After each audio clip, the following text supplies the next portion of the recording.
Étienne Fiquet, bonjour. Merci d'être avec nous. Bonjour.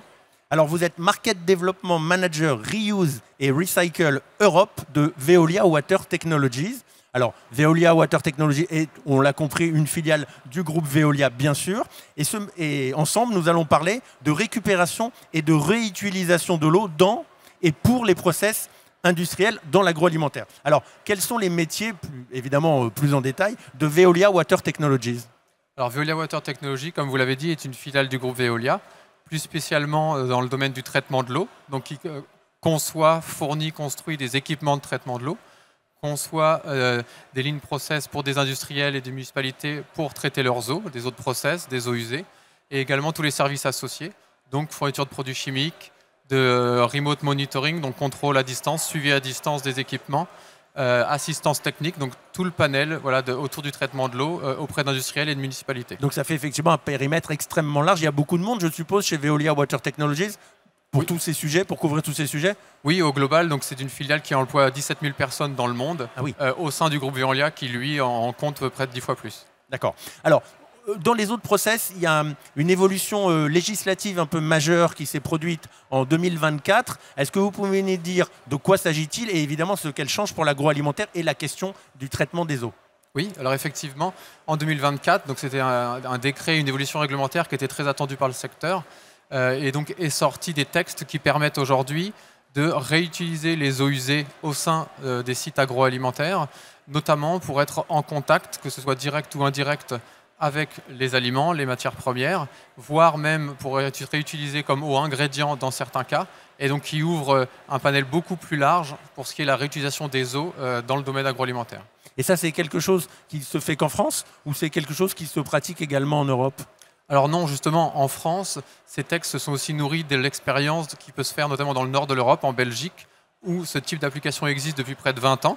Et on voit vraiment une tendance au niveau européen à ce que les législations s'ouvrent de plus en plus dans un contexte de stress hydrique et de demande croissante en eau. Et c'est vrai qu'en France, avec ces dernières années des sécheresses importantes, ça a poussé les autorités à ouvrir et à faciliter ce type de réutilisation. Donc c'est un assouplissement, c'est ça un petit peu de la réglementation? Oui, c'est ça, un assouplissement qui ouvre le champ des possibles, tout en ayant bien sûr tous les contrôles et les analyses de risque associées pour garantir la sécurité du consommateur. L'hygiène, bien sûr, on reste dans les normes, évidemment. Quelles économies d'eau peut-on espérer en réutilisant finalement ces eaux de process aujourd'hui? Est-ce que vous avez des exemples? Alors vous parliez de la Belgique, des pays du nord de l'Europe. Est-ce que vous avez des exemples des gains réalisés finalement grâce à la réutilisation de ces eaux de process, pardon? Alors effectivement, comme ces possibilités existent depuis un certain nombre d'années en Belgique, nous avons des références dans l'agroalimentaire, dans des groupes comme des brasseries, où on a pu accompagner des brasseries qui avaient des contraintes d'augmentation de leur capacité, mais des limites en termes de pompage dans la ressource. Disponibilité, Donc en travaillant avec eux complètement sur la réutilisation de leurs eaux usées, on a pu les aider à réduire jusqu'à potentiellement 70% d'économie de leur eau fraîche, leur eau brute.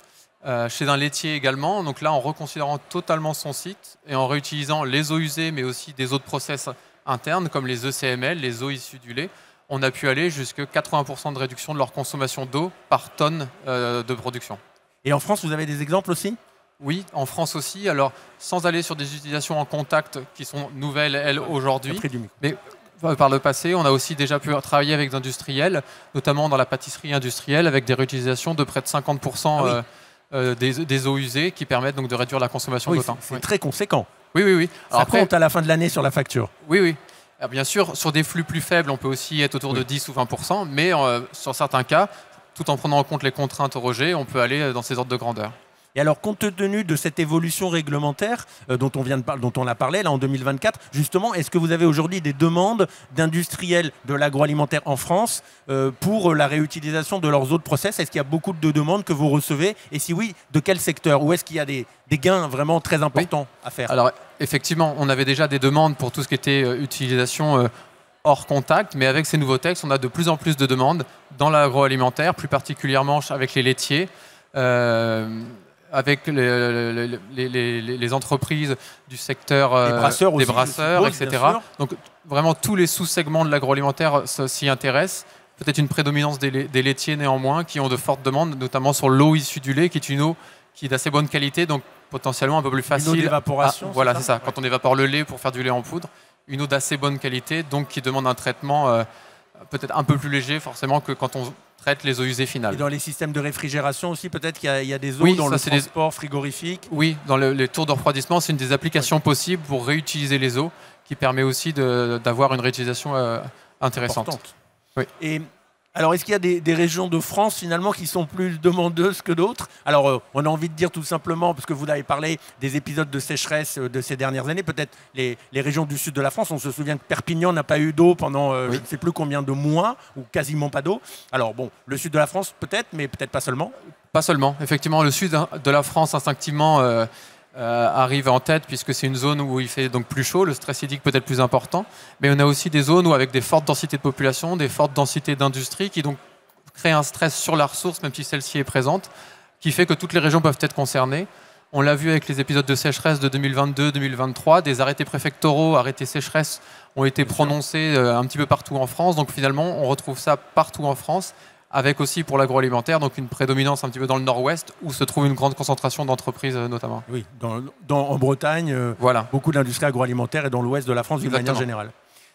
Étienne Fiquet, merci beaucoup pour ce tour d'horizon des activités de Veolia Water Technologies. Et voilà, on se rend bien compte, ce n'est pas une découverte, mais que l'eau est une ressource précieuse et rare et qu'on peut effectivement la réutiliser, la recycler et utiliser au maximum l'eau. Exactement. Bon, merci beaucoup. Merci à vous. Je vous souhaite un très bon salon. Merci, de même.